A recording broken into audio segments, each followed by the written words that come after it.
For the avoidance of doubt, on July 2, 2024, the Enugu state government awarded a contract in sum of 11 billion to SUJIMOTO'S Luxury Construction Limited for the construction of 22 smart schools, building only in 6 months. So it was given the project July. It was expected by January, it's done with the project, or was still by December. The Enugu state government paid him 5 billion, representing 50% of the contract sum, so as to fast track the project. Rather than play to the rules of the contract to deliver quality project for furnishing and equipping ahead of September 2025 school resumption, in line with the priority placed on the Smart Green School initiative, Mr. Ogundele resorted to shoddy jobs and the use of inexperienced workers and quack engineers. None of his site met the structural integrity of the project as specified in the structural building. Now, for him to have been able to build that, all this stuff, all these luxury stuff that we've talked about, how on earth would he have actually gone to use quack engineers? What still, it vanished into thin air with money. All efforts made by the government to get him the round table to discuss the quality and progress of work proved abortive. He equally refused to attend the periodic briefing. Okay? A joint team of officers of the Enugu State Ministry of Work and Infrastructure and the EFCC visited the 22 sites to evaluate the progress of the work on May 8 and 9, 2025. That's like 3 months ago, right? Yeah.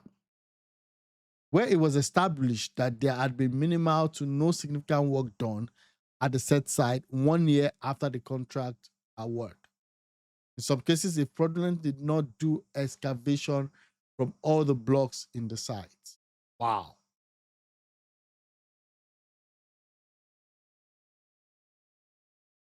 Wow. It's on record, okay, that he has not shown up at the site or made himself available to either the state government or the law enforcement agency even after those sites visit. It is pertinent to state that it was discovered in the course of investigation that whereas he presented a bond from Jay's Bank, he used SUJIMOTO'S Luxury Construction Limited bank account number. Yeah, but the state government should have known this, right? It was discovered in the course of investigation.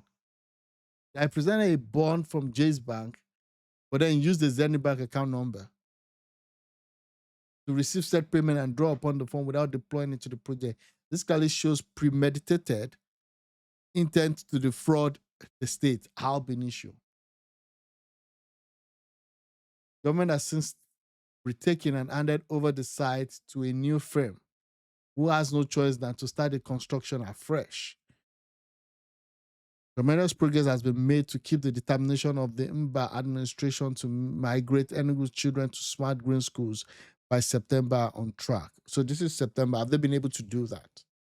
Or is just another way to siphon more money? Nigeria should therefore disregard these theatrics and crocodile tears, as Enugu state government is determined to and will surely recover all penny of Indi Enugu fraudulently obtained by Mr. Olasijibomi. Wow. So this is the guy commissioned for information. He needs to go clear himself. Yeah, he needs to. He needs to go clear himself. Now that they've spoken, it's now up for them to determine what next. Oh, this is the guy again. What's going I think the guy should just go off social media and go clear his name. on my sites? And I woke up in the morning, I went to our first site. It was a very long road. Though the road is beautiful, and as usual, the Enugu people are always joyful. I went through our first site. On getting there, I met Engineer Collins, and it was very impressive as they've gone so much work. They've out of the 6 blocks, they've gone to DPC level, and I see that things are going exciting and everything. Though it took us 2 hours to get there with an extremely bad road. Nigeria. But by the time we got here, it was so beautiful. Lots of nature, beautiful hills surrounding the school. Though it's a very new site, we just got here a couple of days ago, but I met with the Engineer Benga, one of the most experienced engineer, and he's doing a great job here. So that's what I did there. And from there, I was on my way, and before I know it, the bulletproof car, that were hired. The driver mistakenly hit the hillocks, bombarded the hillocks front, left, center. That we had no time. As people were arguing that it wasn't my fault, it was my fault. I had no time. I was thinking about how to reach over 10 sites today. Bam, I've jumped into my Korokwe. I called the other site to send us a car. There's no car available, so we jumped into Korokwe. I jumped into Korokwe. We were able to visit 2 sites. The other site, the DPC level is quite impressive too, but they have some material they're waiting for, so it is delaying them from reaching their true potential. So now we are here. We're finished from here, and as we're going back, I decided to stop in the famous Enyi market, one of the biggest markets, 2.5 hours away from Enugu State. But it's very impressive how you can see people from the state. They're very enterprising, always moving, always joyful. People doing their businesses and extremely busy, just like the the Balogun market in Lagos. But it's exciting.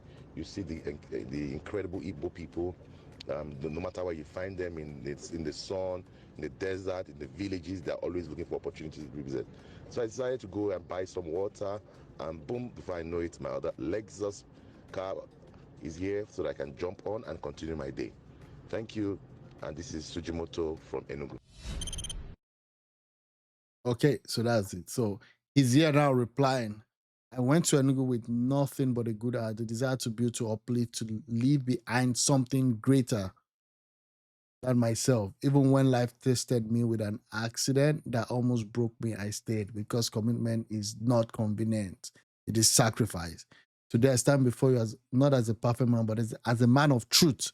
My only defense is integrity, and my greatest witness is the work I've done.